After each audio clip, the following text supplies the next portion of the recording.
That's yeah, I never would have thought about the potential for that to commit some sort of musical blasphemy. So, the most challenging part of this, I feel, is how to kind of respect the source material that I'm using, but also giving myself enough permission to uh do with it as I will. So, Evocations II clearly is a sequel piece to another piece called, unsurprisingly, Evocations, that I wrote for a dear friend of mine, Daniel Scheinberg, back in 2022, like right after I graduated from UMKC's composition program.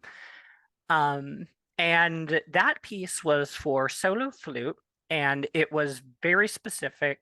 In this the instance, I'm kind of doing the same thing, with the first half of it being that sacred side of ancient Greek music, specifically using a hymn, the Delphic hymn, to Apollon.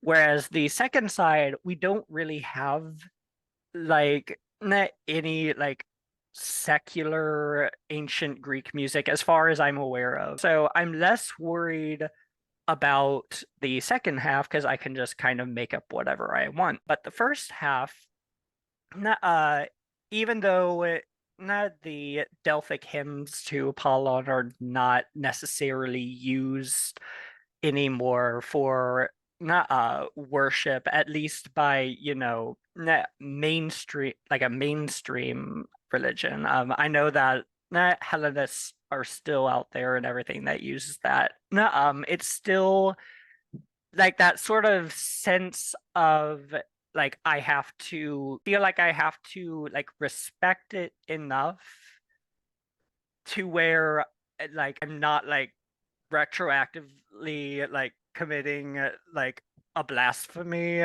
like thousands of years in the future, while still having the freedom to kind of put my own voice into it. So I'd Mhm. say that's kind of my like my one main concern that I want to watch myself for working in this other piece. Mhm.